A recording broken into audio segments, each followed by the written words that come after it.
नमस्कार। पूनम की आवाज चैनल में आपका स्वागत है।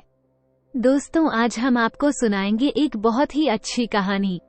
अगर आप हमारे चैनल पर नए हैं तो प्लीज हमारे चैनल को लाइक करें, सब्सक्राइब करें और शेयर करें। विराटनगर के राजा का नाम चंद्र प्रताप था और उनके मंत्री का नाम शीशपाल था। दोनों ही वीर और साहसी थे। दोनों अपने घोड़ों पर सरपट भागे चले जा रहे थे क्योंकि वे दोनों शाम होने से पहले अपने नगर पहुंच जाना चाहते थे ताकि अंधेरा होने से पहले वो राजधानी में पहुंच जाएं। वैसे तो रोज ही राजा अलग अलग भेष बनाकर राज्य में घूमा करता था और पता लगाता था कि प्रजा दुखी है या सुखी है। वे लोगों से मिलकर उनका दुख दर्द पूछता था और फिर दूसरे ही दिन उनके कष्टों को दूर किया करता था। यही कारण था कि लोग राजा को बहुत प्यार करते थे। उनका यश और कीर्ति दूर दूर तक फैली हुई थी। उनके राज्य में चोरी चकारी और डाकू लुटेरों का कोई भय नहीं था। लोग चैन की नींद सोते थे। जैसे ही उसे कभी कोई खबर मिलती कि फलाने स्थान पर चोर लुटेरों ने गरीब और असहाय लोगों को हल्ला बोलकर लूट लिया है, तो वे खुद 5-7 सिपाहियों के साथ उस घटना स्थल पर पहुंच जाता था। उसे देखते ही लुटेरे और डाकुओं के हौसले पस्त हो जाते थे और वे दुम दबाकर भाग जाते थे। ऐसी ही एक खबर राजा को आज सुबह मिली थी। जैसे ही दूत ने आकर उन्हें बताया कि भोले भाले गरीब किसानों के पशु और संपत्ति को लुटेरे लूट रहे हैं, तो हमेशा की तरह राजा चंद्र प्रताप अपने मंत्री शीशपाल और 10 सैनिकों के साथ वहां पहुंच गए और उनके दांत खट्टे कर दिए। उन्होंने सैनिकों को उनकी देखभाल के लिए छोड़ दिया और मंत्री सहित वापस लौट रहे थे और मंत्री इस समय राजधानी से कोई 5-1 मील की दूरी पर रह गए थे। दोनों के घोड़े सरपट भाग रहे थे। इतने में घोड़ों ने ही नहीं आना शुरू कर दिया और दोनों घोड़े रुक गए। दोनों घोड़ों ने अपने आगे के पैर उठा लिए और फिर जमीन पर उन्हें जोर जोर से पटकने लगे।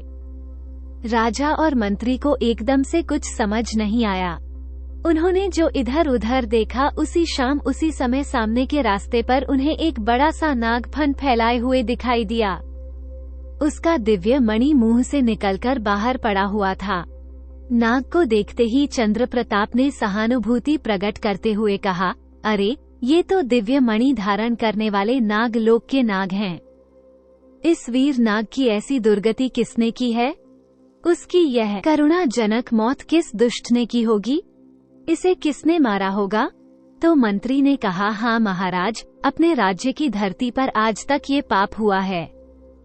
हुआ नहीं था, लेकिन आज हुआ, ऐसा हुआ है। मंत्री ने शोक प्रकट करते हुए कहा। तो राजा ने कहा, हाँ शीशपाल, ये बात तो बहुत ही बुरी हुई। अब हम क्या करें? राजा भी चिंतित हो गया। और कोई उपाय नहीं है। हमें इसे जीवनदान देकर जो पुण्य प्राप्त कर लेना चाहिए। शीशपाल ने कहा कि महाराज, आपको तो संजीवनी विद्या आती है और इस अवसर पर आपको उस विद्या का चमत्कार देखने का मौका खोना नहीं चाहिए। राजा चंद्र प्रताप सिंह गंभीर हो चले और कुछ सोचते रहे। फिर बाद में बोले, मगर शिशुपाल, यह विषधारी नाग है। इसे तो लोग मारने में ही पुण्य समझते हैं। फिर क्या ऐसे प्राणी को संजीवनी से जीवित करना अच्छा होगा? तब मंत्री ने कहा, महाराज, भगवान शंकर ने भी एक राक्षस को जीवित करने के लिए संजीवनी मंत्र काम में लिया था। देवपुत्र को पुनः जन्म देने से उन्हें काफी दुख भोगना पड़ा था। इसलिए महाराज, जिसे हम दुनिया में अच्छा समझते हैं, वही विश्वासघाती और बुरे होते हैं। यदि जो बुरा उस समय पर उसे जीवनदान दिया जाए, बुरा भी हो, लेकिन जीवनदान देने से बड़ा कोई पुण्य नहीं होता। वो बड़े बड़ों का अनुभव है। यही बड़े बूढ़े आज तक कहते हुए आए हैं। मेरी समझ में तो यही आता है कि अगर इस समय आप संजीवनी मंत्र का प्रयोग करके इस नाग को जीवनदान देंगे तो इसमें कोई बुरी बात नहीं है। आपके मंत्र के प्रभाव से आपकी खुद की आत्मा कितनी खुश होगी, यह एक बार आजमाकर तो देखिए। मंत्री के इस आग्रह के नीचे राजा दब से गए। कुछ देर वे मन ही मन सोचते रहे और उन्होंने मंत्री की बात मान ली। तत्काल घोड़े से नीचे उतरे और नाग के पास जा पहुँचे। उसके साथ साथ मंत्री भी घोड़े से नीचे उतर आया और उनके पास जाकर खड़ा हो गया। राजा संजीवनी मंत्र को कुछ दूरी पर खड़े होकर पढ़ने लगे, परंतु बार बार प्रयोग करने से भी उस मरे हुए नाग में कोई हरकत पैदा नहीं हो रही थी। खूब कोशिश करने पर भी वो नाग जीवित नहीं हो रहा था। राजा अब मन ही मन बड़ा चकित हुआ और उसके साथ ही उसे खुद पर भी क्रोध आने लगा कि मेरा यह मंत्र क्यों नहीं चल रहा, आज मेरा मंत्र कारगर क्यों नहीं हो रहा, आज ऐसी क्या खास बात है। राजा मन ही मन दुखी हो उठा। तभी मंत्री ने कहा, महाराज, आपके मंत्र का कोई असर दिखाई नहीं दे रहा। इससे ये प्रकट होता है आपके गुरु ने आपको झूठा मंत्र सिखाया। ऐसे झूठे गुरु का क्या विश्वास। राजा ने कहा, नहीं नहीं मंत्री जी, ऐसा नहीं है। मेरे गुरु पर और इस महामंत्र पर कभी भी विश्वास मत करो, तुम्हें पाप लगेगा। राजा ने थोड़ा क्रोधित होते हुए कहा। तो फिर मंत्री ने कहा, फिर किस तरह का विश्वास करूं महाराज, आप खुद ही देख लीजिए। नाग अभी तक जीवित नहीं हो सका। राजा के जो हाथ जल गए। इतना सुनने पर उसने कहा, मैंने इस काम को जानबूझकर पूरा करना स्वीकार किया है, तो मैं इसे पूरा किए बिना चैन नहीं लूंगा, क्योंकि राजा को तो अंदर से बड़ी महसूस हो रही थी। राजा ने कहा, थोड़ा रुको, अगर सर्प पर संजीवनी का प्रभाव नहीं पड़ा तो मैं दूसरा मंत्र शव प्रवेश काम में लेता हूँ। तुम देखोगे कि इस मंत्र का कैसा चमत्कारी प्रभाव होता है। फिर तुम तो मान जाओगे कि मेरे गुरु में कितनी सच्चाई और बल है। राजा ने बड़े गर्व से कहा। तो मंत्री ने बात को पलटते हुए कहा, जाने दो भी महाराज, बेकार क्यों पीछे पड़े हुए हो। चलो छोड़ो इस काम को, रात हो रही है, अंधेरा होने से पहले ही राजधानी पहुंचना है। राजा ने कहा, नहीं नहीं, यह अब नहीं हो सकता। राजा की तो जो अब मान पर बात आ गई थी। राजा थोड़े जोश में बोले, तुम मेरी देह संभालो, मैं अपनी आत्मा इस नाग के शव में डालता हूँ तो मैं यह नाग भी थोड़ी देर में जीवित दिखाई देगा। जैसे ही यह चलने फिरने लगेगा, वैसे ही मैं जल्दी से मेरी आत्मा दोबारा मेरे शव में डाल दूंगा और मैं वापस जीवित हो जाऊंगा। इस काम के करते ही हम राजधानी चलेंगे। मंत्री ने कहा। मंत्री को राजा का कहना मानना पड़ा। राजा चंद्र प्रताप ने पर सब प्रवेश मंत्र का जाप शुरू कर दिया। धीरे धीरे राजा का खुद का शरीर ढीला और निर्जीव पड़ने लगा। थोड़ी देर में उसका शरीर शव बन गया और वो मरा हुआ जो नाग था वो जीवित होकर हरकत करने लगा। थोड़ी देर में उसने जोर से अपना फन उठा लिया। उसी वक्त जैसे ही राजा की आत्मा नाग में प्रवेश हुई, वैसे ही मंत्री ने अपनी आत्मा राजा के शव में डाल दी और अपने शव के तलवार से कितने ही टुकड़े कर डाले। नतीजा ये हुआ, राजा की आत्मा अब शव जो नाग था उसके शव में थी और मंत्री की आत्मा राजा के शव में थी। राजदेहधारी मंत्री जोर जोर से हंसने लगा और कहने लगा, राजा, आज तक मैं ऐसे ही मौके का रास्ता देख रहा था। आज कितने साल बाद मेरी यह इच्छा पूरी हुई। नाग लोक में हुआ के सुख भोग। चल निकल यहाँ से। बात सुनते ही सर्प देहधारी राजा ने जोर से गुस्से में फौंकार मारी। दुष्ट, तूने मेरे साथ छल किया, लेकिन देखना मैं इस विश्वासघात का बदला अपने विषधारी दांतों से लेकर रहूंगा। नीच, तू देखना कि मैं दंड देकर मेरा शव वापस ले लूंगा। मैं देखता हूँ कि तू किधर बचकर जाता है। मंत्री क्रोध में भरकर चिल्लाया, देख, 1 इंच भी आगे बढ़ने की या फन उठाने की कोशिश मत करना, वरना इस तलवार से तेरी गर्दन भी उड़ा दूंगा। मैं तुझे जीवनदान दे रहा हूँ, इसे अपना भाग्य समझ और यहाँ से चला जा। सर्प देहधारी राजा गुस्से में अपने फन को जोर जोर से जमीन पर मारने लगा। मंत्री जोर से हंसने लगा और कहने लगा, सुन, तू समझता था कि सिर्फ तुझे ही संजीवनी मंत्र आता है। ये तेरी भूल थी, मुझे भी वो विद्या कम नहीं आती। जिस समय तू सर्प का यह मंत्र फूंक रहा था, उस समय मैं उसका विपरीत मंत्र पढ़ रहा था। यही कारण था कि तेरा मंत्र नहीं चल सका, हालांकि तूने कोशिश की। मंत्री फिर खिलखिलाकर हंस पड़ा। सर्प देहधारी राजा रह रहकर फन पटकने लगा और गुस्से में जोर से चीखा, नीच, विश्वासघाती, मैं तुझे ऐसा नहीं समझता था। मैं तुझे बड़ा अपना हमदर्द समझता था। मंत्री ने राजा की देह में से खिलखिलाते हुए बोला, और तू ये भी समझ बैठा राजा की वस्तु अकेले हो और अकेले ही पर सब परवेश का मंत्र जानते हो। ये भी तेरी भयंकर भूल थी। जिस समय तेरे गुरु अलका आनंद तुझे मंत्र सिखाते थे, उस समय मेरे पिता मुझे उस गुप्त जगह ले जाया करते थे। इसलिए वह मंत्र जिस तरह मेरे पिता को मालूम था, उसी तरह मुझे भी मालूम हो गया। मुझे भी वे दोनों ही विद्या उतनी ही आती हैं जितने की तुम्हें, और शायद तुझसे ज्यादा मुझे आती है, क्योंकि मंत्री पर राजा की अपेक्षा सरस्वती की कृपा अधिक रहती है। जा अब अपने रास्ते लग। नाग कहीं का। नागराज ने भी भीतर ही भीतर तड़पते हुए थोड़ी देर सोचा कि बेकार में इस दुष्ट की तलवार से बुरी मौत मरने से अच्छा है कि अपने इसी हाल में जीवित रहना चाहिए। इसलिए ये सोचकर राजा गुस्से में फन पटकता हुआ वापस घास में घुसता हुआ चला गया। रास्ते भर उसकी आत्मा मंत्री को कोस रही थी। कपटी नीच, इस दुष्ट कर्म का फल तुझे एक न एक दिन भोगना पड़ेगा। यह आवाज उस जंगल में काफी देर तक गूंजती रही, फिर वह धीरे धीरे शांत हो गई।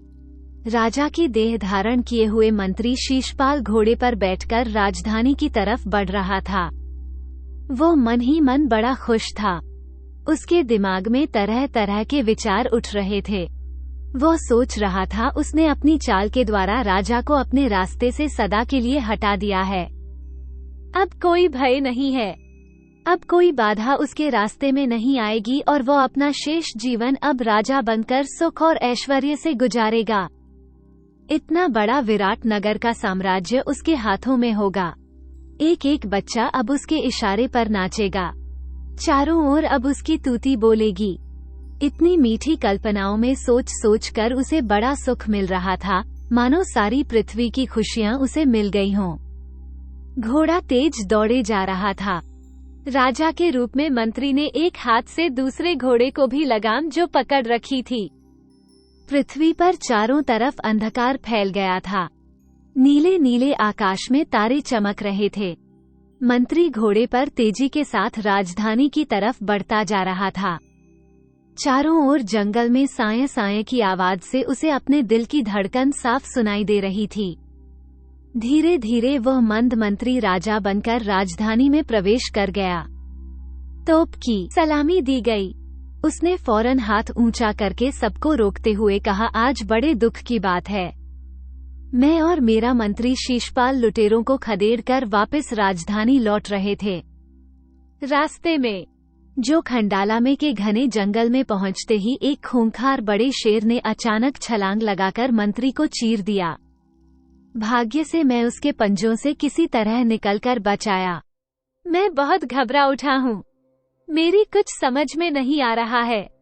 अचानक आए संकट से और मंत्री जी की इस तरह की मौत से मेरा मन बड़ा दुखी हो गया है। आज से 10 दिन तक सारे राज्य में शोक मनाया जाएगा। फौरन जो राज्य के झंडे थे उनको झुका दो और खजाने में से सोने की मोहरें मंत्री के शोकग्रस्त परिवार को मेरी ओर से दे दो। मंत्री ने बिल्कुल राजा चंद्रसेन की आवाज में नाटक करते हुए अपना दुख प्रकट किया। शरीर पर राजा के वस्त्र थे। किसको फिर कोई शक हो सकता था। उस दुष्ट मंत्री ने बाद में भारी कदमों से महल में प्रवेश किया। मंत्री की इस अचानक मृत्यु का शोक समाचार चारों ओर फैल गया। महल पर लगा हुआ झंडा झुका दिया गया। राजदूत दास दासियां और सारे राज दरबारी शोक में डूब गए। जैसे ही शिशुपाल ने राजमहल में कदम रखा, वैसे ही रानी जो स्वर्ण थाल लेकर आरती उतारने के लिए सामने आई, परंतु राजा ने उसे रुकने का इशारा किया। रानी भारी कंठ से बोली, महाराज ज्यादा दुखी मत होइए। मंत्री जी ने राजा की आवाज में दुख प्रकट करते हुए कहा, रानी वह मेरा प्यारा मंत्री था, ऐसी बेमौत मारा जाता गया है कि मैं अपने को संभाल नहीं पा रहा हूँ और तुम कहती हो कि मैं दुखी न हूँ। रानी ने राजा को बहुत समझाया। शांत हो जाइए महाराज, दुख आज किसको नहीं है। भगवान ने आपके प्राण बचाए। मेरा सुहाग बना रहा। भगवान की बड़ी कृपा हुई है। मुझे आरती उतारने दो। नहीं, मंत्री जो राजा बना हुआ था बोला, अभी मेरा मन ठीक नहीं है, अभी मुझे अकेले रहने दो। इतना कहकर मंत्री चुपचाप राजा के कक्ष में चला गया। उसे रानी की विनती सुनी अनसुनी कर दी। रानी हार कर चुपचाप अपने कक्ष में लौट आई। राजा के शोक से उसका दिल भी भर उठा था। आधी रात का समय था। रानी अपने पलंग पर लेटी हुई थी। कमरे में हल्की रोशनी फैली थी। सोने से पहले उसने भगवान से प्रार्थना की और थोड़ी देर बाद उसकी आंख लग गई। आधा घंटा भी नहीं बीता होगा कि अचानक उसके कानों में आवाज आई, रानी यहाँ से उठकर जल्दी कहीं दूर चली जा। ये तेरा सुहाग नहीं है, तेरा सुहाग खतरे में है। तेरा पति दिखाई देने वाला राजा देवधारी यह शैतान मंत्री है, राजा चंद्र प्रताप नहीं। इस दुष्ट कपटी ने तेरे सुहाग को धोखा देकर यह राजा की देह धारण की है। ये जो कुछ होकर रहा है ये सब नाटक है। तेरा पति राजा अदृश्य रूप में है और बहुत ही दुख से तुझे ये संदेश दे रहा है। इस समय सर्प की देह को धारण किए हुए है। धीरे धीरे तुझे सारी घटना मालूम हो जाएगी। अभी तो उठ और फौरन यहाँ से कहीं दूर निकल जा। इस नीच ने तेरे राजा के साथ बड़ा धोखा किया है और आगे की चिंता छोड़, समय आने पर सब ठीक हो जाएगा। तब तक तपस्या कर और भगवान का नाम ले। रानी की नींद एकदम से खुल गई और वो हड़बड़ाकर उठी। उसका सारा शरीर पसीने में भीगा हुआ था। उसने इधर उधर नजरें दोहराई पर कहीं भी कोई नजर नहीं आया। कमरे में शांति थी। दीपक जल रहा था। कहीं कोई भी परिवर्तन नहीं था। उसकी सांसें तेजी से जो चल रही थी उसे कुछ नहीं सूझ रहा था। थोड़ी देर याद कर वह तेजी के साथ उठी और पड़ोस के कमरे में जाकर उसने अपने एक विश्वासपात्र दासी को धीरे से उठाया और उसके कान में कुछ कहा। थोड़ी देर बाद वह चुपके से अपने जरूरी वस्त्राभूषण आदि लेकर आधी रात में ही राजमहल के पिछवाड़े के रास्ते से निकल गई। चारों ओर अंधेरी रात का सन्नाटा छा रहा था। सारा राजमहल नींद में सोया पड़ा था। कहीं दूर किसी के खांसने की आवाज सुनाई दी और एक कुत्ता भौंका। आवाज सुनकर रानी और दासी छिप गई। बाद में वे एक गुप्त रास्ते से जितनी जल्दी हो सकती थी उतनी जल्दी दूर जंगल में पहुंच गई। चलते चलते उन्हें सुबह हो गई। मुर्गे ने बांग दी। वे दोनों एक नदी पर जाकर रुक गए। वहां उन्होंने मुंह हाथ धोया और कुछ फलाहार किया। अब जाकर उनके दिल की धड़कन कुछ कम हुई। बाद में उन्होंने अपना भेष बदल लिया और झाड़ झंकार और गड्ढों में गिरती पड़ती आगे बढ़ने लगी। जंगल में अगर कहीं से भी थोड़ी सी आवाज आती तो वे किसी बड़े पत्थर या किसी बड़े पेड़ की छाया में छिप जाती। पेड़ के पीछे जब उन्हें लगता कि संकट चला गया है तो वे फिर आगे बढ़ने लगती। चलते चलते उन्हें दोपहर हो गई। अब पहाड़ी के दूसरी तरफ उस भयानक जंगल को छोड़कर एक गांव के कुछ पास आ पहुंची थी। वहां एक खंडर बना मंदिर दिखाई दिया। चलते चलते वे काफी थक चुकी थी। उन्होंने वहीं विश्राम करने की सोची और थोड़ी ही देर बाद वे गहरी निद्रा में मग्न हो गई। उधर सुबह होते ही सारे राजमहल में खलबली मच गई। सारी दीवारें चीख चीख कर कह रही थी, रानी गायब हो गई है। सब दास दासियां इधर उधर उदास चेहरे लिए भागदौड़ कर रहे थे। धीरे धीरे यह बात मंत्री के कानों तक भी पहुंची। ये सुनते ही वह हक्का बक्का रह गया। क्या कहते हो? दास जब उसके पास आकर कहने लगा कि रानी जी गायब हो गई हैं, तो मंत्री बना राजा जोर से चीखा। ये तब दास दासी ने बताया कि यह सच है महाराज। तो एक दासी ने थर थर कांपते हुए कहा, नहीं, वो जो मंत्री था पागलों की तरह चिल्लाकर बोला, ऐसा नहीं हो सकता। इतने में दूसरे दास ने डरते हुए हाथ बांध कर कहा, बड़ी अनहोनी हो गई महाराज। रानी के साथ दासी भी, जो उनकी मुंहबोली दासी थी, वो भी चली गई है। उसका भी कहीं पता नहीं है। तो जो राजा बना मंत्री था उसने कहा, तो मेरा मुंह क्या देखते हो? जाओ, सारे राज्य का चप्पा चप्पा छान डालो। आज की आज रानी को ढूंढ कर लाओ। अगर तुमने उसका पता नहीं लगाया तो तुम्हें सख्त से सख्त दंड मिलेगा। जब सारे राज्य में ढिंढोरा पिटवा दिया जाए, जो भी रानी को ढूंढ कर लाएगा हम उसे मोहमांगा इनाम देंगे। मंत्री ने जोर से अपनी आवाज को बुलंद किया। चारों ओर दूत फैल गए। उन्होंने सब जगह अपने जाल बिछा दिए। सारे मंदिर, बगीचे, तालाब, कुएं सब छान डाले, परंतु रानी और उसकी दासी का कहीं पता नहीं चला। ढूंढते ढूंढते दोपहर हो गई और दोपहर से शाम हो गई। राजमहल में चिंता से परेशान बैठा शीशपाल मंत्री मन ही मन सोच रहा था, ये कैसे हुआ? रानी को कहीं मेरे गुप्त रहस्य का पता तो नहीं चल गया? पर नहीं सोचने लगा, उसे कैसे पता चल सकता है? उसे कौन कहने बैठेगा? फिर रानी आखिर चुपचाप उठकर कैसे कहाँ चली गई? कितने डरावने विचारों ने उसे जकड़ लिया था। उसकी बुद्धि काम नहीं कर रही थी। ये सब एक ही रात में कैसे क्या हो गया? उसे तो यूं लगा था मानो उसकी सोची हुई सारी योजना सफल हो गई थी, लेकिन यहाँ तो एक ही रात में सारी सोची योजना विफल हो गई। श्री गणेश ही अशुभ हुआ है। रानी की तलाश कितने ही दिनों तक चलती रही, परंतु उसका कहीं पता नहीं चला। मंत्री शीशपाल की चिंता अभी ऐसी की ऐसी ही बनी रही और दिन पर दिन उसकी चिंता बढ़ती जा रही थी। रानी और उसकी दासी गहरी नींद में सो रही थी। जैसे ही उनकी दफ्तर में आंख खुली तो उन्होंने देखा कि वे दोनों ही नरभक्षी आदमियों के घेरे में घिरी हुई हैं। वे बिल्कुल असमंजस में पड़ गए। पहले तो उन्होंने उनके चेहरे देखे और एक के बाद एक चीख मारकर बेहोश हो गई। नरभक्षी चारों ओर घेरा बनाकर खूब नाच गा रहे थे। उन्हें आज इस बात की खुशी थी कि उन्हें इंसानों का ताजा ताजा मांस खाने को मिलेगा, इसलिए उनकी खुशी का कोई कारोबार नहीं था। वे चाहते थे पहले उन्हें तंदुरुस्त और तगड़ा किया जाए और फिर उनका मांस खाया जाए। सरदार ने तुरंत 2 आदमियों को आदेश दिया कि इन्हें अपने अड्डे पर लेकर चलो। सारे सेवक तालियां बजाने लगे, झूम झूम कर नाचने लगे। रानी और उसकी दासी दोनों मूर्छित थीं। उन्हें गुप्त जगह पर ले जाया गया। सभी आदमी अपनी अपनी जगह मस्त हो रहे थे। किसी को भी अपनी सुध नहीं थी। सबने मदिरा पी रखी थी। गिरोह के हर आदमी को ताजा मांस मिलने की खुशी थी। बहुत दिनों बाद उन्हें ये खुराक मिलनी थी। नरभक्षियों का ये नियम था कि पहले अपने पंजों में फंसे वे शिकार को खूब पिलाकर तगड़ा किया जाए और उसके बाद उसे देवी के सामने बलि चढ़ा दिया जाए और उसके बाद देवी के सामने थोड़ा सा प्रसाद चढ़ाकर बलि का शेष जो बचा हुआ शरीर होता है उसको गिरोह के आदमियों में बांट दिया जाता है। इस उद्देश्य की प्राप्ति के लिए सरदार सब कुछ करता था। बलि होने वाले नर अथवा मादा को अच्छे से अच्छा खाना खिलाया जाता था।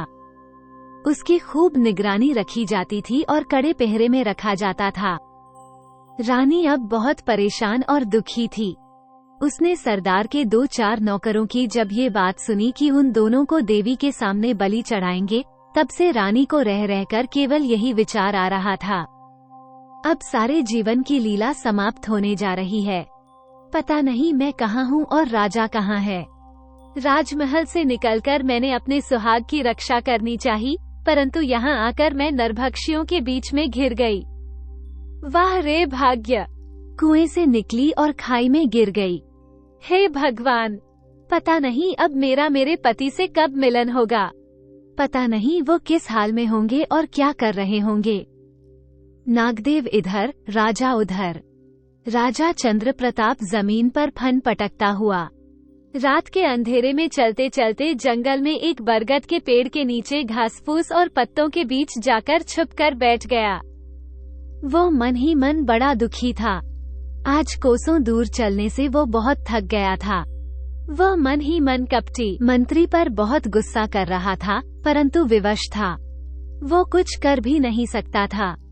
पत्तों के नीचे बैठकर उसने कई बार सोचा कि वो वहां जाकर उस दुष्ट को काट ले, परंतु तभी उसे ख्याल आया कि इस प्रकार जो मंत्री की आत्मा उसके शरीर से निकल जाएगी, मगर फिर उसकी जो देह है वह विषधारी हो जाएगी और उसकी आत्मा उसमें कभी नहीं जा सकेगी। परिणाम ये होगा कि न तो वो सर्प की देह में रह सकेगा और न ही उस नीच की खोल में ही। फिर उसे यह विचार आया, इस तरह रात को चुपचाप किसी को भी दंश करना नागलोक के किसी प्राणी को शोभा नहीं देता। फिर क्या करना चाहिए? वो काफी देर इसी पर सोचता रहा और अपने आप से ही प्रश्न करता रहा। अंत में उसने निर्णय लिया कि जो कुछ होगा हुआ है, उसके भागने में ही या उसको भोगने में ही भलाई है। परंतु मेरी रानी, उसका क्या होगा? रानी की याद आते ही राजा चंद्रप्रताप की आत्मा तड़प उठी। उससे रहा नहीं गया। उसने तत्काल अपना सर्प शरीर वहीं छोड़ दिया और आधी रात को अदृश्य रूप में जाकर रानी को जो सब कुछ बताते हुए सावधान कर दिया था, ताकि वह तत्काल राजमहल छोड़कर उसी हालत में निकल जाए और अपने सुहाग की रक्षा करे। ऐसा करने के बाद उसने वापस आकर अपना शरीर नाग शरीर में डाल दिया और नाग देह को धारण कर लिया था। अब घास और पत्तों में दुबक कर बैठ गया। भूख के मारे उसका बुरा हाल था, परंतु रात में क्या कुछ हो सकता था। थोड़ी देर बाद वह फटी और घासफूस और पत्तों की ढेरी के बीच से अपना सिर धीरे से उसने ऊपर निकाला और इधर उधर देखा। चारों तरफ धुंधलका था। उसे कोई भी पक्षी नजर नहीं आ रहा था। इधर उधर चल फिर उसने अपनी खुराक ढूंढने के लिए। अब उसकी इच्छा नहीं हो रही थी। उसने वापस अपना सिर उस कूड़े के करकट में छिपा लिया और वैसे ही चुपचाप पड़ा रहा।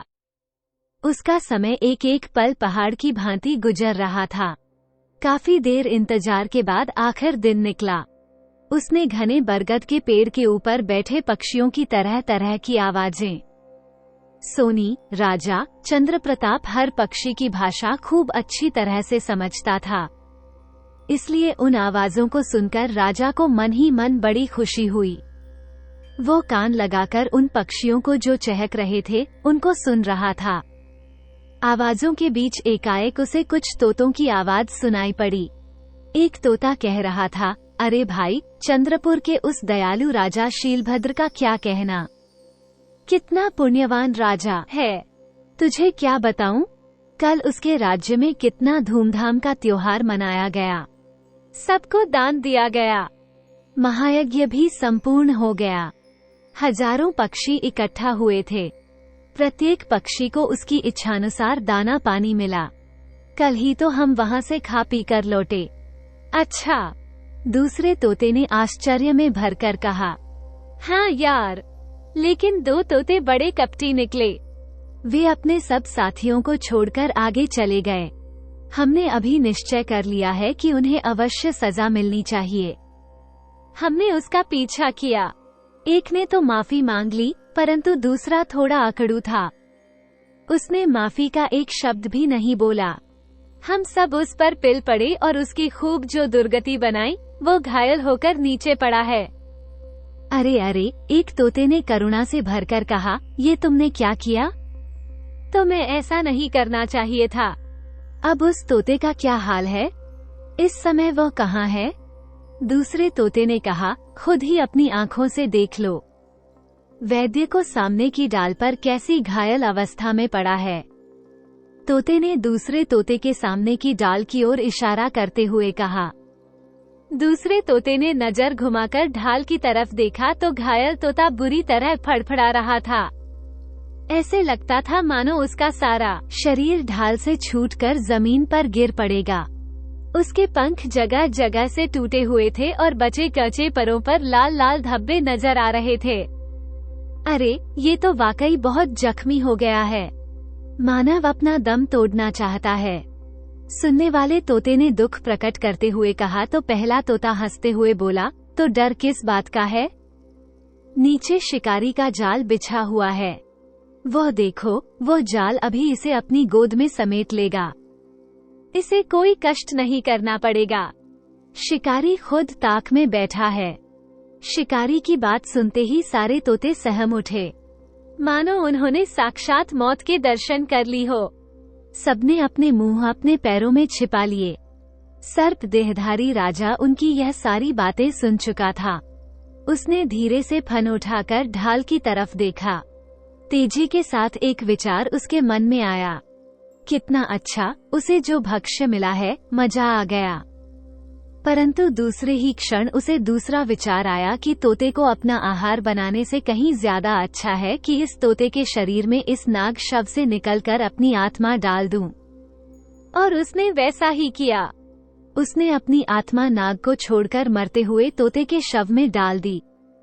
नाग वहीं मर गया और दम तोड़ता हुआ तोता फिर से जीवित हो गया। देखते ही देखते वो डाल पर से गिरा और शिकारी के जाल में फंस गया और जोर से फड़फड़ाने लगा और जीवित हो गया। अब वो जाल से निकलने का प्रयत्न कर रहा था, परंतु उसके पंजे में जो जाल में फंस चुके थे। जाल जोर जोर से हिल रहा था। उस बड़े और सुंदर तोते को जाल में फंसा देखकर शिकारी के मुंह में पानी भर आया। वह काफी खुश हुआ। वह मन ही मन बोला, वाह, आज तो अच्छा शिकार मिला है। घरवाली भी देखते ही खुश हो जाएगी। उसने झट से जाल को समेटा। इतने में उसकी नजर उस भयंकर मरे हुए सर्प की तरफ गई। शिकारी बुरी तरह घबरा गया। उसने जाल जल्दी से कंधे पर डाला और वहां से जान बचाकर भागा।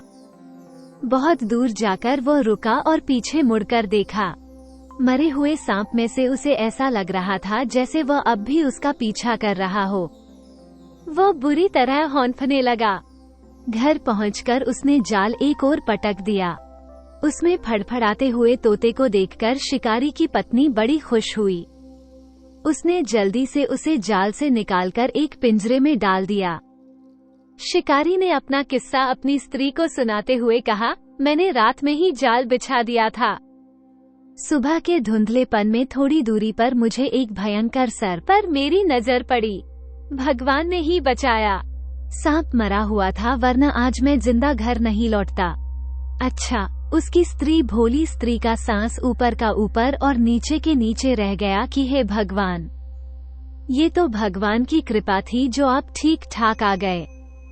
शिकारी बोला, अरे मैंने तो फिर आप देखा ना ताव, जल्दी जल्दी जाल जो खोला और तोते सहित जैसे तैसे जाल को अपने कंधे पर डालकर वहां से भाग छूटा।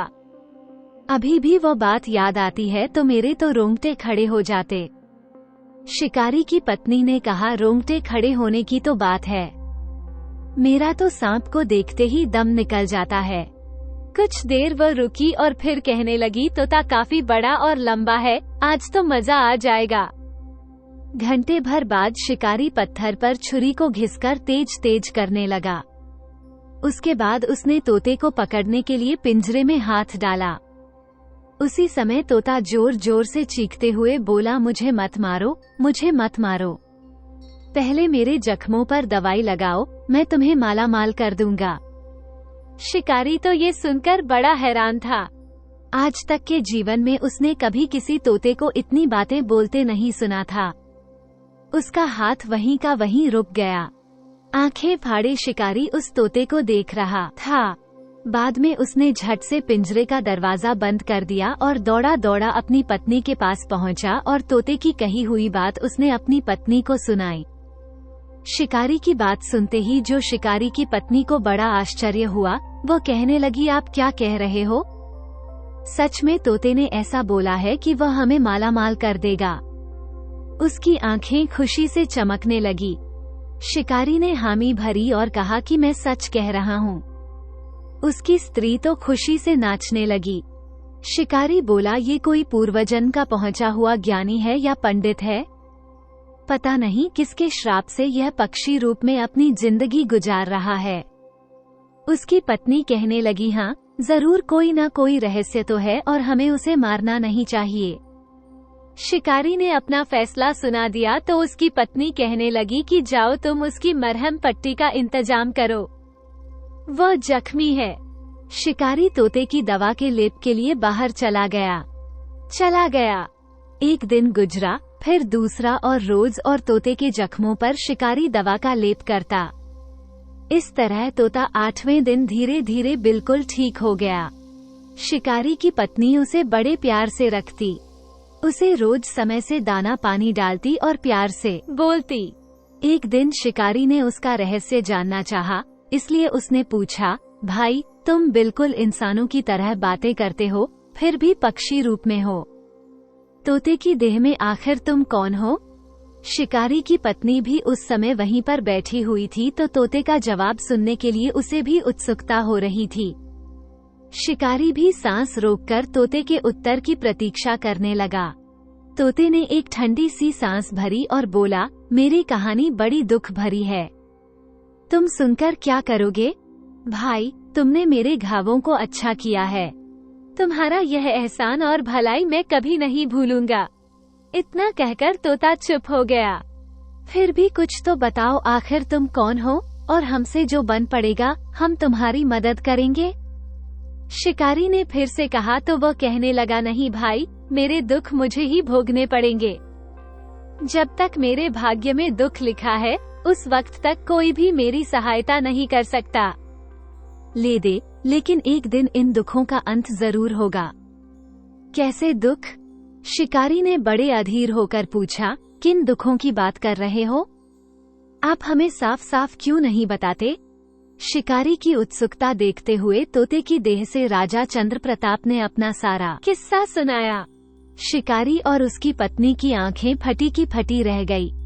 दोनों ने हाथ जोड़े और बोले, महाराज, यह एक गरीब की कुटिया है।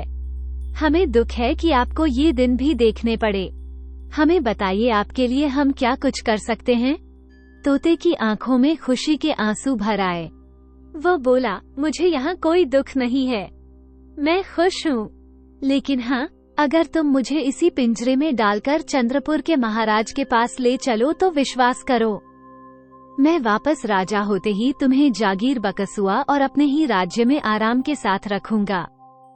ठीक है महाराज, शिकारी ने कहा, मैं आपकी इच्छा को जरूर पूरी करूंगा। हम कल सुबह होते ही यहाँ से चंद्रपुर के लिए चल देंगे। कल शाम होते होते वहाँ पहुँच जाएंगे। और कुछ महाराज?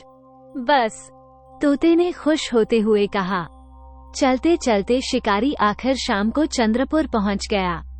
उसके हाथ में पिंजरा लटका हुआ था।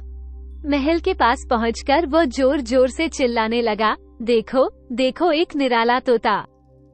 इसके मुंह से लड़ाई झगड़ों का न्याय सुनो। बड़ा पुराना पंडित ज्ञानी, कीमत केवल 10 रुपए। आसपास के लोग इकट्ठा होने लगे। उन्हें बड़ा आश्चर्य हो रहा था। ऐसा कैसा होता है भाई जो लड़ाई झगड़ों के फैसले कर दे।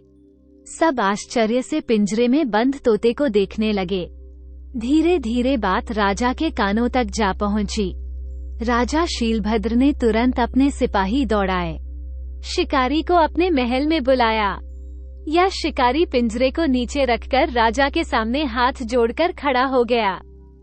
कहने लगे, राजा, सुना है शिकारी, तुम्हारा तोता लड़ाई झगड़ों का फैसला करता है। शिकारी ने कहा, जी महाराज, ये बात सच है। सांच को आंच क्या, आप खुद आजमा कर देख लीजिए। अच्छा जी महाराज, शिकारी ने कहा, और महाराज ने कह सुनाया कि वह बड़ा पंडित और ज्ञानी है। शिकारी ने कहा, ये भी सच है महाराज। तो महाराज कहने लगे, कितनी कीमत चाहते हो? तो शिकारी कहने लगा, गरीब हूँ, माई बाप जो भी देंगे सिर माथे पर स्वीकार करूँगा। ठीक है। राजा ने कहा, हम तुम्हें सोने की 10 मुद्राएं देते हैं। शिकारी हक्का बक्का रह गया। सोने की 10 मुद्राएं एक साथ कितने ही मीठे सपने उसकी आंखों में तैरने लगे। लेकिन देखो, अगर तुम्हारी बात गलत निकली तो हम तुम्हें कठोर दंड देंगे। शिकारी ने कहा, मुझे मंजूर है। हमारा आज तो ठीक है, हम तुम्हारे रहने का बंदोबस्त करा देते हैं।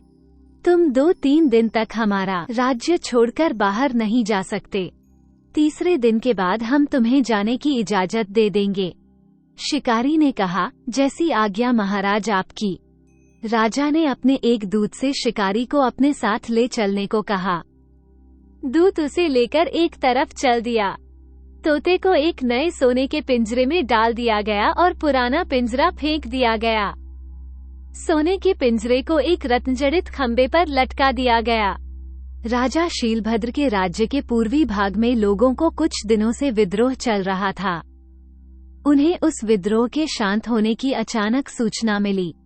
राजा चकराया कि आखिर क्या बात है जो चारों ओर खुशी के समाचार मिल रहे हैं।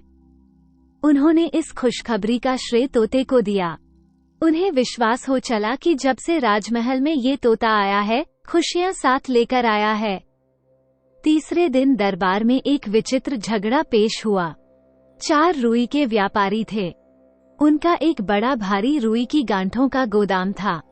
चारों का व्यापार में बराबर का साझेदारी थी। चारों ने एक बिल्ली पाल रखी थी। बिल्ली रात दिन उस गोदाम में रहती और रुई की गांठों की चूहों से निगरानी करती।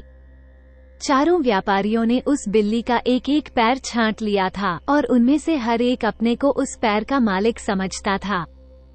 एक व्यापारी ने हाथ जोड़कर महाराज को आगे का किस्सा सुनाया। महाराज, एक दिन उस बिल्ली के पिछले बाएं पैर में चोट लग गई। उस पैर के मालिक जो व्यापारी मालिक है, यानी कि जो मैं था, मैंने उस पर तेल लगाकर मरहम पट्टी कर दी और बिल्ली लंगड़ा आती हुई चल दी। ठंड के दिन थे। आग तापने के लिए हम चारों जो साझेदारी वाले मित्रों ने मिट्टी की एक अंगीठी में हाथ तापने के लिए कोयले भर रखे थे। कोयले आदि जल चुके थे। बिल्ली हम चारों के पास बैठी हुई दुम हिला रही थी। हम अपनी बातों में खोए हुए थे। पता नहीं कब और कैसे बिल्ली का वो पैर जिसमें पट्टी बंधी हुई थी, आग की चपेट में आ गया। शायद अपने बदन को पंजे से खुजलाते समय उसका जख्मी पैर पूरी तरह से साधना की ओर उसका पैर जलने लगा। दर्द और दुख से वो छटपटाती हुई गोदाम में इधर उधर भागने लगी। जिधर वो जाती उधर कुछ जलती हुई पट्टी से कई रुई की गांठों में आग पकड़ती चली गई। इस तरह चारों ओर आग झुलस उठी और सारा का सारा गोदाम जलकर राख हो गया। हम सबको बहुत भारी नुकसान हुआ है महाराज। घाटा होने के कारण तीनों व्यापारी अब मुझ पर पूरे नुकसान का भार डाल रहे हैं। इन तीनों का ये कहना है कि मैं ही बिल्ली के उस पैर का मालिक था। तीनों व्यापारी एक साथ उठ खड़े हुए और हाथ जोड़कर बोले, महाराज, हमारी मांग उचित है। महाराज, यही उस पैर का मालिक था। इसी ने उस पैर पर पट्टी बांधी थी। उसी पैर के कारण गोदाम में आग लगी, वरना हजारों रुपयों का माल से भरा हुआ गोदाम जलकर खाक क्यों हो जाता? इसमें हमारा क्या दोष है? चौथे व्यापारी ने भी जो विनती करते हुए कहा, आप खुद फैसला करिए महाराज कि इन तीनों का मेरे ऊपर कितना बड़ा जुल्म है। बिल्ली हम चारों की थी। हम चारों उसे समान रूप से प्यार करते थे। हम वो हमारे चारों की मिली जुली संपत्ति की निगरानी रखती थी। सीधी सीधी बात है महाराज। हमने आज तक होने वाला लाभ बराबर बांटा है। उसी प्रकार इस घाटे का भी चारों में बराबर बंटवारा क्यों न किया जाए? सारे दरबार में सन्नाटा सा छाया हुआ था। हर व्यापारी की दलील तर्कपूर्ण और न्यायसंगत थी।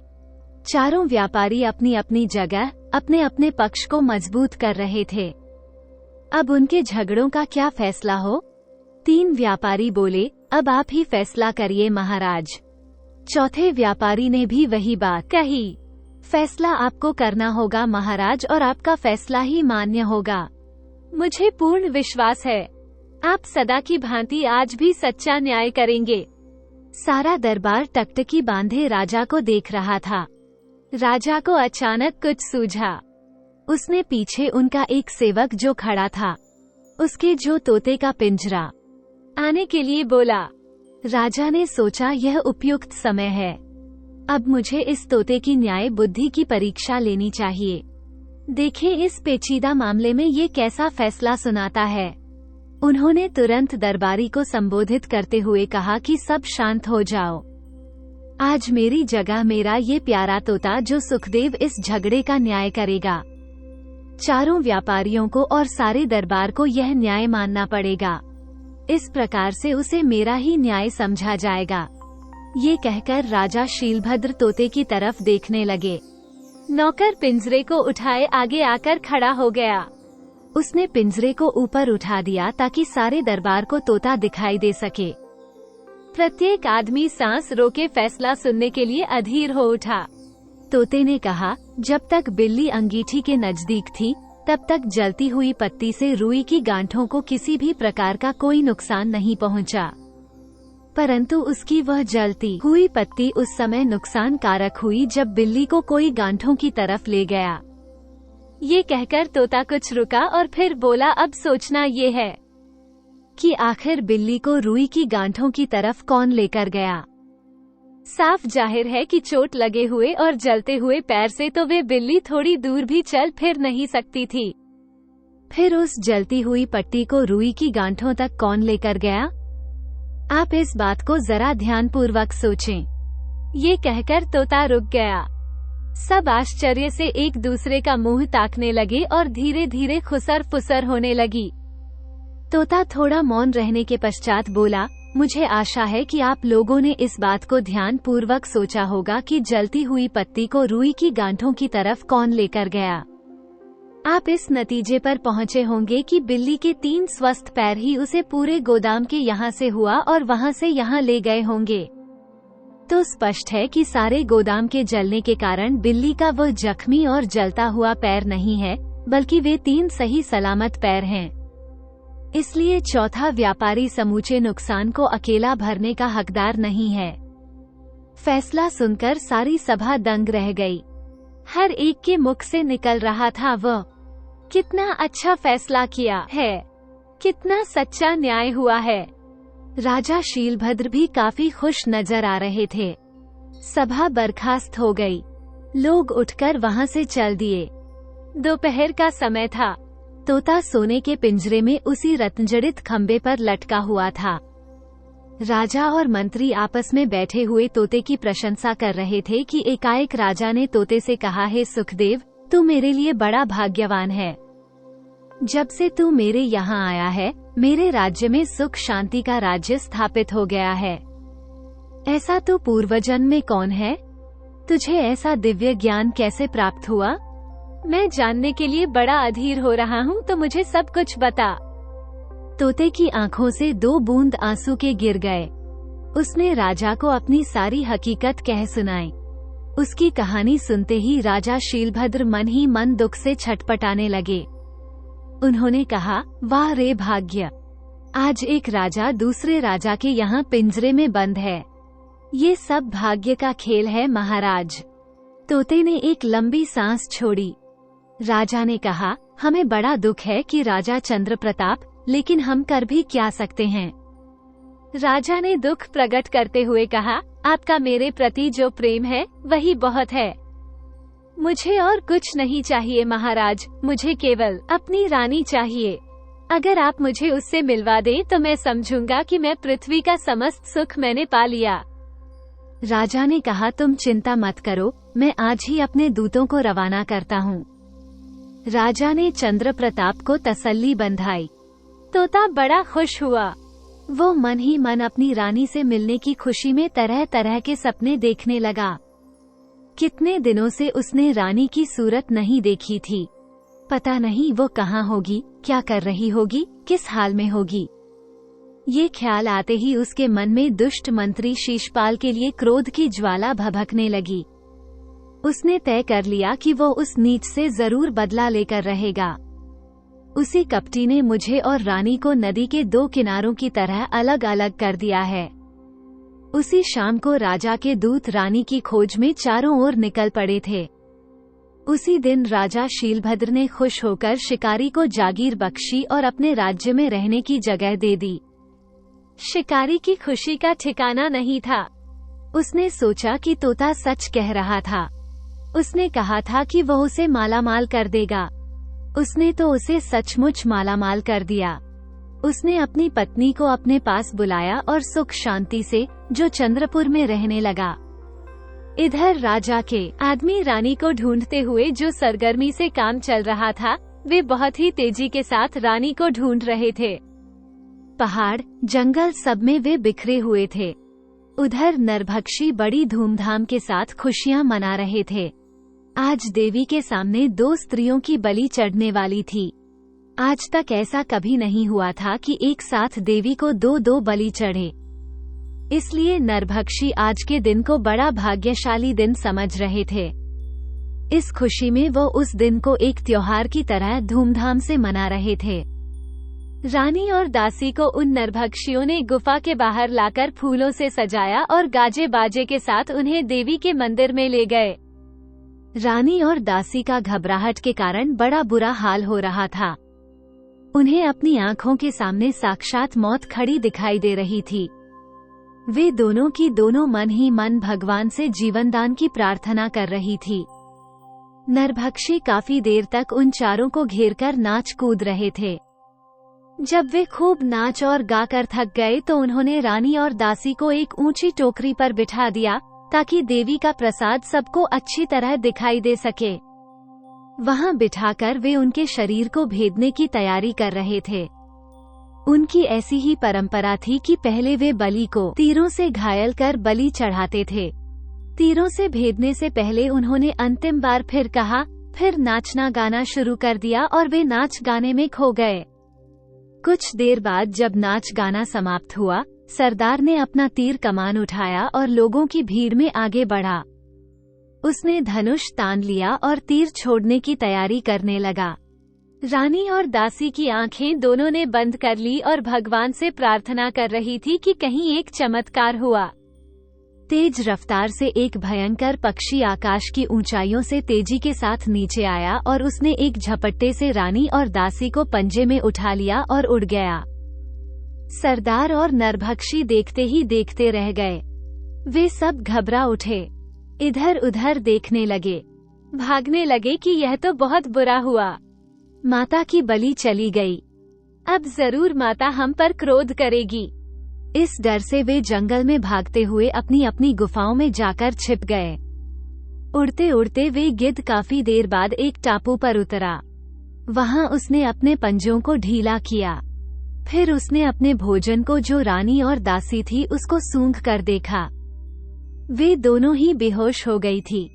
गिद्ध जोर जोर से चीखने लगा। वो अपनी मादा को बुला रहा था। उसके चीखने का अर्थ था कि अच्छा भोजन मिलने की खुशखबरी है और वो अपनी मादा को तक अपनी आवाज पहुंचाना चाहता था, संदेश पहुंचाना चाहता था, जिसकी तलाश में मादा कहीं दूर भोजन की तलाश में निकली हुई थी। नर ने काफी देर तक मादा के आने का इंतजार किया, परंतु उसका मीलों दूर तक पता नहीं था। नर को चिंता हुई। मन ही मन सोचने लगा, कहीं मेरी मादा किसी आफत में तो नहीं फंस गई। उससे रहा नहीं गया, उसे चैन नहीं पड़ रहा था, इसलिए उसने रानी और दासी को वहीं छोड़ दिया और मादा की तलाश में उड़ चला। समुद्र शांत था। लहरों का पानी किनारे पर आकर वापस लौट रहा था। घंटे भर बाद रानी और दासी को होश आया। जब वे पूरी तरह होश में आ गई तो घबरा कर उठ बैठी हुई। उन्होंने आंखें फैलाकर अपने चारों ओर देखा। उस ऊंची टोकरी और नाचते गाते मदहोश नरभक्षियों का वहां कोई पता नहीं था। सामने केवल पानी ही पानी था। एकाएक उन्हें एक जहाज समुद्र की लहरों पर चलता हुआ नजर आया। थोड़ी देर में रानी और दासी उस जहाज की तरफ टकटकी बांधे देखती रहीं। जहाज धीरे धीरे नीचे आता गया। दोनों ने अपनी साड़ी के पल्लू को हवा में लहराया और हाथ ऊंचा किए पल्लू को फड़फड़ाती रहीं ताकि जहाज पर बैठे आदमी उन्हें देख ले और उनकी मदद के लिए वहां चले आएं। थोड़ी देर बाद जहाज के कप्तान की नजर उनके ऊपर चली गई। उन्होंने जहाज पर बंधी एक छोटी सी नाव को नदी में खुलवाया और उन दोनों को लाने के लिए भेज दिया। नाव आते ही रानी और दासी उसमें बैठ गई। जहाज तक आ पहुंचे। पूछने पर उन्होंने कप्तान को सारी घटना कह सुनाई। जहाज का कप्तान बड़ा दयालु था।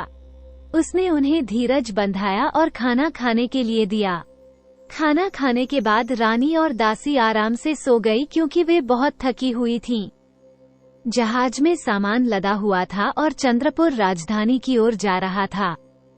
रानी और दासी जब सोकर उठी तो मन ही मन वो सोचने लगी कि पता नहीं अब हम कहाँ जाकर पहुँचेंगे और उनका क्या हाल होगा।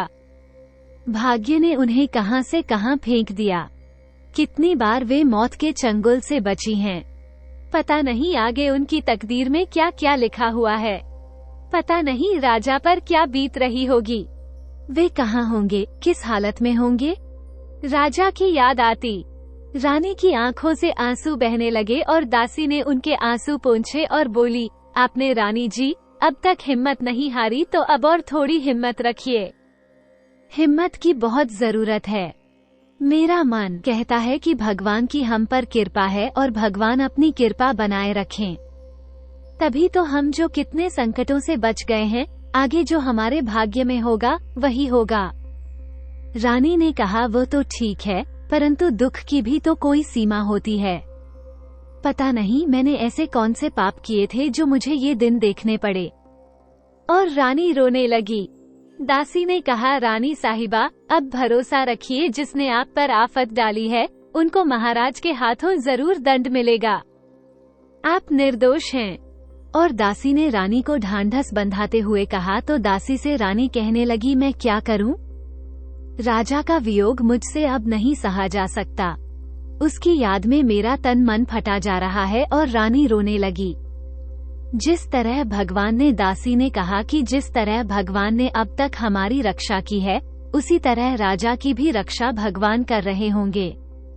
आप रोई मत रानी साहिबा, मुझसे आपका दुख नहीं देखा जाता। दासी ने अपना मुंह दोनों हाथों से, जो रानी के आंसू पहुंचे तो रानी ने अपने दोनों हाथों से अपना मुंह छिपा लिया। रानी ने प्यार से उसके जो दासी को अपने सीने से लगा लिया। दूसरे दिन जहाज चंद्रपुरी राजधानी के तट पर पहुंचा। कप्तान ने रानी और दासी को राजा शीलभद्र के दरबार में ले जाकर खड़ा कर दिया। दरबार लगा हुआ था। राजा शीलभद्र सिंहासन पर विराजमान थे। दरबार में भीड़ जुटी हुई थी।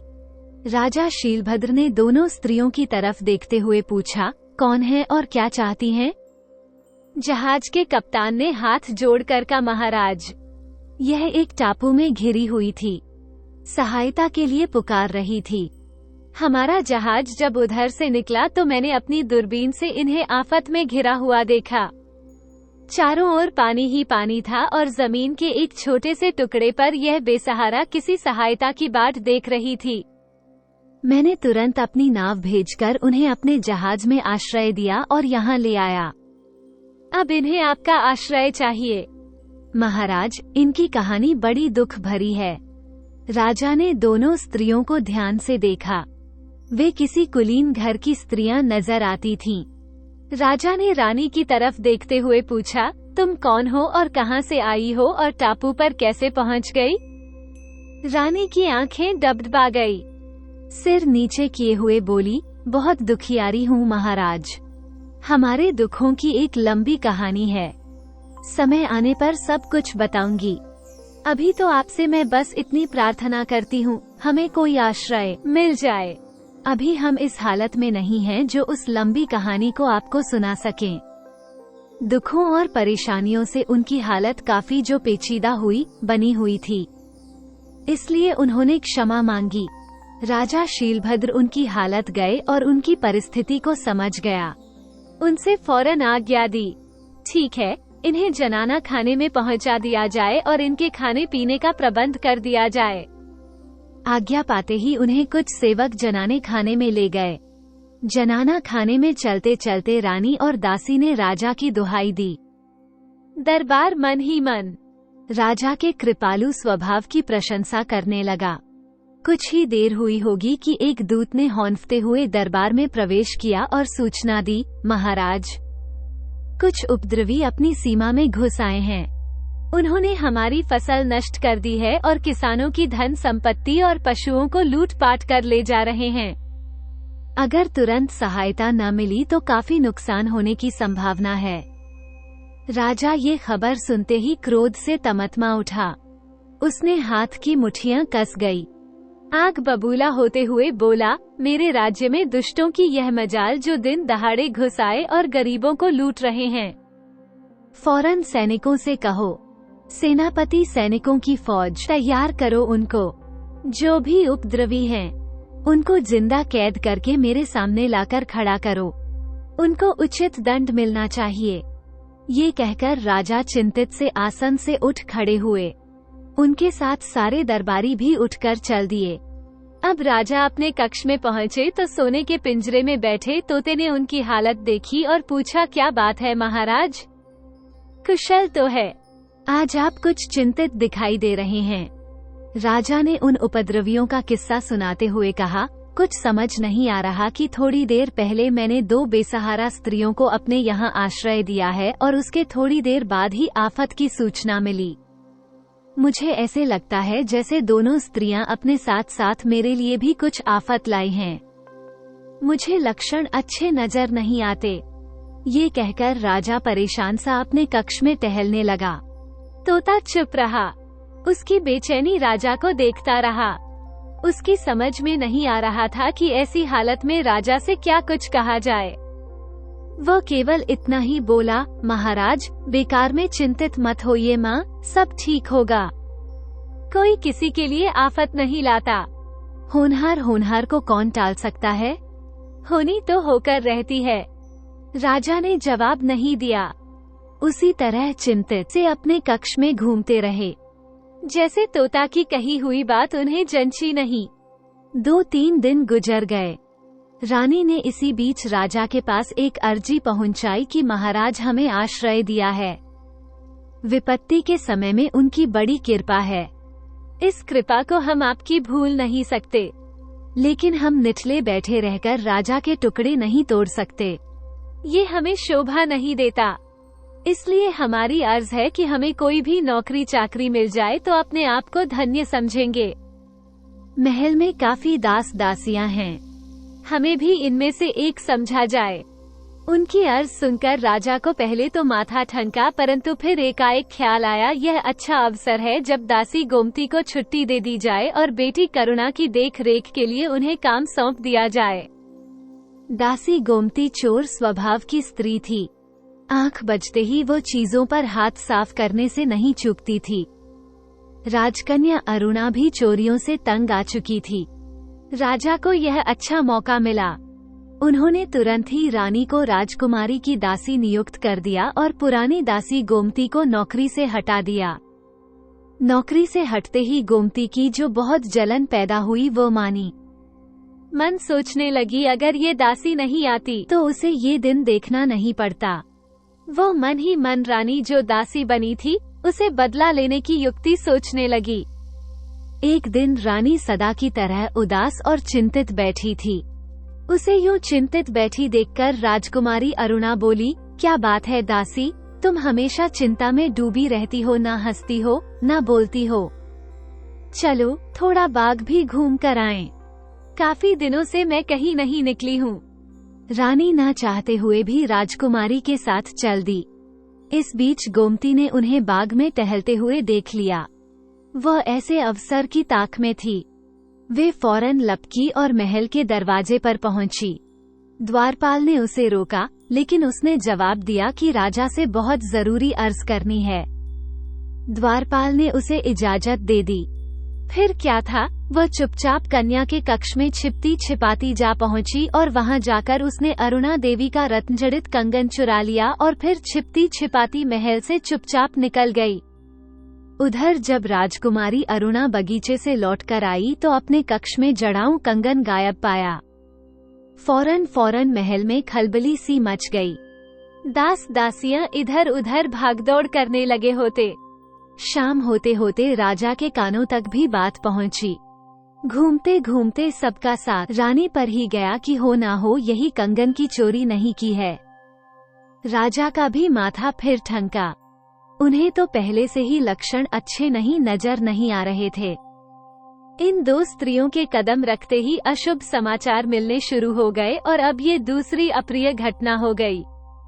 उन्होंने पैर पटकते हुए आज्ञा दी, इन दोनों स्त्रियों को फौरन महल से निकाल दिया जाए। पता नहीं ये किस मनहूस घड़ी में यहाँ आई हैं। मैं उनकी सूरत तक देखना नहीं चाहता। आज्ञा पाती रानी और दासी को महल से बाहर ढकेल दिया। अपमान और दुख से रानी का हृदय तड़प उठा। भाग्य के खिलवाड़ पर आंसू बहाती हुई रानी और दासी उस अजनबी राज्य में उसी रास्ते पर चली जा रही थी जिस पर कुछ दिन पहले वो चलकर आई। रानी और दासी के महल से निकलने के थोड़ी देर बाद ही राजा शीलभद्र को दूत ने आकर खुशी का समाचार सुनाते हुए कहा, महाराज, उपद्रव खत्म हो गया है। दमन के साथ साथ आपकी आज्ञा अनुसार उपद्रवियों को भी कैद कर लिया गया है। इधर तो राजा इस समाचार को पाकर फूले नहीं समा रहे थे। उधर द्वारपाल के भेजे आदमियों ने दासी गोमती को चुराए हुए कंगन सहित पकड़ लिया और पकड़कर वे लोग उसे राजा के सामने पेश करने के लिए आ रहे थे। जैसे ही राजा को पता चला कि असली चोर तो गोमती है, वैसे ही उसको जो उन्होंने फौरन ही रानी और दासी को ढूंढने के लिए अपने आदमी दौड़ाए और आज्ञा दी कि वे दूर कहीं नहीं, ज्यादा दूर नहीं गई होंगी, उन्हें वापस बुलाकर लाओ। आज्ञा पाते ही राजा के नौकर दौड़ पड़े और 4-6 घंटे की दौड़ धूप करने के बाद उन्हें ढूंढ निकाला और राजा के पास ले आए। जैसे ही रानी और दासी उनके साथ कक्ष में अपना पांव रखा, वैसे ही राजा कुछ आगे बढ़े और शर्म से सिर झुकाते हुए भारी गले से बोले, बहन, मैं बड़ा लज्जित हूँ। मैंने व्यर्थ ही तुम्हें दोषी समझ लिया, तुम्हें ठेस पहुँचाई। तुम्हारे इस निराधार निरादर के लिए मुझे सचमुच बड़ा पश्चाताप है। राजा की बातें सुनते ही रानी की आंखों में आंसू की झड़ी लग गई। इतने में तोता की नजर रानी पर पड़ी। उसका हृदय चीत्कार कर उठा। आंखों में आंसू बह चले और पिंजरे में बंद शरीर बाहर निकलने के लिए छटपटा उठा। वो जोर जोर से चीखा कि सारा कक्ष भर उठा।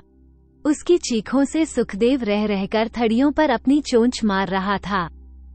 एकाएक राजा और रानी का ध्यान पिंजरे की ओर गया। तोते की आंखों से आंसू झरते देख राजा ने आश्चर्य से भर उठा। उसे बड़ा धक्का सा लगा कि उसके प्यारे तोते को क्या हो गया। आगे बढ़कर उसने बहुत ही प्यार से पिंजरे पर हाथ रखते हुए पूछा, क्या बात है सुखदेव, आज तुम्हारी आंखों में आंसू कैसे? एकाएक एक पंख में आज कैसी घबराहट देख रहा हूँ मैं। तब उस तोते ने चोंच में दबाते हुए बोला, महाराज, मेरी रानी है ये। उसकी साड़ी उसने अपनी चोंच में दबा ली। ये कैसा विचित्र संयोग है। मेरे लिए आज सबसे बड़ा खुशी का दिन है। सुखदेव की बात सुनकर राजा की आंखें फटी की फटी रह गई। वो पागल से कभी सुखदेव को तो कभी रानी को देखने लगा। अपनी पलक पिंजरे की तरफ रानी देखे जा रही थी। उसके मुंह से एकाएक निकला, आप यहाँ। मैंने स्वप्न में भी नहीं सोचा था कि आपसे मेरा ऐसा विचित्र मिलन होगा। रानी ने अपनी आंखों के आंसू पोंछते हुए आगे बढ़कर राजा चंद्रप्रताप को नमस्कार किया और बोली, स्वामी, आपसे मिलने के लिए हम अब तक भटकती रहीं। आकाश पाताल एक कर दी। भाग्य का खूब खिलवाड़ भी देखा। दर दर की ठोकरें खाई। हम एक तरह से निराश हो चली थीं। परंतु वाह रे मेरे भाग्य के खेल, आप मिलन बना हुआ था और अब पूर्ण हो गया। इससे बड़ा सुख अब और क्या हो सकता है। और बाद में रानी का गला रुंध गया। राजा शीलभद्र की आंखों के सामने सारे पर्दे हट गए। अब उन्हें पता चला जो स्त्री उनके यहाँ दासी बनकर रह रही थी, वास्तव में वो एक रानी है। इस वास्तविकता का पता चलते ही जो राजा को सच्चाई पता चली। हाँ, परंतु वाह रे मेरे भाग्य के खेल, आपसे मिलना लिखा था, अब पूर्ण हो गया। इससे बड़ा सुख और क्या हो सकता है। और बाद में रानी का गला रुंध गया। राजा शीलभद्र की आंखों के सामने से सारे पर्दे हट गए थे। अब उन्हें पता चला कि जो स्त्री उसके यहाँ दासी बनकर रह रही थी, वो तो सच में एक रानी थी। इस सच्चाई का पता चलते ही वो पानी पानी हो गए और शर्म से उन्होंने गर्दन झुका ली। सचमुच ये बड़ा ही करुण दृश्य था। उसी दिन तोते का पिंजरा राजा के कक्ष से उठाकर रानी के कक्ष में चला गया। रात में बहुत देर तक चंद्रप्रताप और रानी के बीच बातचीत होती रही। दोनों अब तक कहां कहां क्या क्या गुजरी, उन बातों का जिक्र कर रहे थे और दोनों आगे का उपाय सोचने बैठ गए। परंतु कोई भी रास्ता नजर नहीं आया कि क्या करें क्या न करें। उस दुष्ट शीशपाल से कैसे बदला लिया जाए, इसी सोच विचार में कुछ दिन गुजर गए।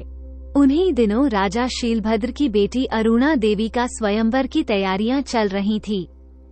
दास दासियां क्या सारा का सारा राज्य स्वयंवर की तैयारियों में जुट गया। जगह जगह से राजा महाराजा राजकुमार आने वाले थे। उनकी सुख सुविधा ठहराने आदि का प्रबंध में लोग व्यस्त थे। मंडप को खूब सजाया गया था। महल की सजावट देखते ही बनती थी। दास दासियों को पल भर की भी फुर्सत नहीं मिल पा रही थी। रानी जानती थी कि दूर दूर से महाराज स्वयंवर में भाग लेने आएंगे। एक रोज उसने तोते से यही बात चलाते हुए कहा, मेरे ख्याल से वो दुष्ट मंत्री भी जरूर आएगा। हो सकता है, पर यह भी जरूरी नहीं कि वह आए ही, तोता ने उत्तर दिया। रानी कुछ देर सोचती रही और फिर बोली, उसका यहाँ आना जरूरी है। अगर वह यहाँ नहीं आएगा तो मेरी सोची हुई बात अधूरी रह जाएगी। राजा ने कहा, क्या सोचा है तुमने? क्या अधूरा रह जाएगा? तोता बने राजा ने अधीर होकर कहने लगे, मुझे बताओ। तो रानी कहने लगी, मैंने सोचा है इस स्वयंवर में रानी राजकुमारी केवल एक ही शर्त रखे कि वह उसे उसी के गले में वरमाला डालेगी जिसे संजीवनी मंत्र की विद्या आती है। राजा शीलभद्र की ओर से अगर यह ढिंढोरा पिटवाया जाए तो मेरा मन कहता है कि शीशपाल मंत्री स्वयंवर में जरूर आएगा और भाग लेगा, क्योंकि उसे यह विद्या आती है और अब ये काम तुम्हारा है। राजा शीलभद्र को इसके लिए तुम किसी तरह सहमत कर लो ताकि मेरी योजना पूरी हो सके। तोता बने राजा ने अपनी रानी की बात को पूरी तरह नहीं समझा, फिर भी उसे आश्वासन देते हुए कहा, अच्छी बात है, मैं अपनी तरफ से पूरी कोशिश करूंगा। मैं तुम्हारी इच्छा की पूर्ति जरूर करने की कोशिश करूंगा। रानी खुश होते हुए बोली, ठीक है, आगे का काम मेरे जिम्मे रहा। दूसरे दिन तोता बने राजा ने राजा शीलभद्र को स्वयंवर के लिए उस शर्त के लिए राजी कर लिया। चारों ओर ढिंढोरा पिटवा दिया गया। राजकुमारी के उसी के साथ जो वरमाला डालेगी जिसे संजीवनी मंत्र की विद्या आती हो। आखिर स्वयंवर का दिन भी आ गया। मंडप में कितने ही राजा, महाराजा, राजकुमार अपने अपने आसन पर बैठे हुए थे। अभी राजकुमारी वहां आई नहीं थी। एक तरफ दर्शकों की अपार भीड़ थी। मंत्री ने खड़े होकर आमंत्रित राजा, महाराज, राजकुमारों का धन्यवाद दिया और स्वयंवर की शर्त का दोहराकर उसका ऐलान कर दिया। राजकुमारी के आने की बस तैयारी हो रही थी। इतने में मंडप के बाहर शोरगुल सा सुनाई पड़ा। बाहर कहीं किसी के लड़ने चीखने की आवाज आ रही थी। राजा शीलभद्र ने देखा, एक शिकारी अपना कुत्ता लिए हुए इस एक औरत मरी हुई मुर्गी लिए हुए आ रहे हैं। राजा शीलभद्र ने कड़क कर कहा, यह क्या तमाशा है? कौन हो तुम लोग? क्या चाहते हो? उस कड़क भद्दी आवाज में यह मंडप में घोर सन्नाटा सा छा गया। वो एक किसान स्त्री ने अपनी मरी मुर्गी महाराज के सामने फर्श पर रखते हुए हाथ जोड़ते हुए कहा, गलती माफ हो सरकार, एक फरियाद लेकर आई हूँ। ये फरियाद का वक्त नहीं है। राजा ने कहा, हमारी राजकुमारी के विवाह में विघ्न पैदा करने की तुम्हारी कैसी हिम्मत हुई? क्या तुम जानती हो इसकी सजा क्या है? राजा ने गरजते हुए कहा तो वह कहने लगी, महाराज, मेरी मुर्गी को इस शिकारी के कुत्ते ने मार डाला है। मैं आपके दरबार में फरियाद लेकर आई हूँ। मुझे इंसाफ दिलवाइए। यह विवाह का शुभ अवसर है। शुभ अवसर पर काफी खून खराबा होगा। राजा शीलभद्र ने किसी प्रकार अपने पर काबू करते हुए कहा, क्या चाहती हो?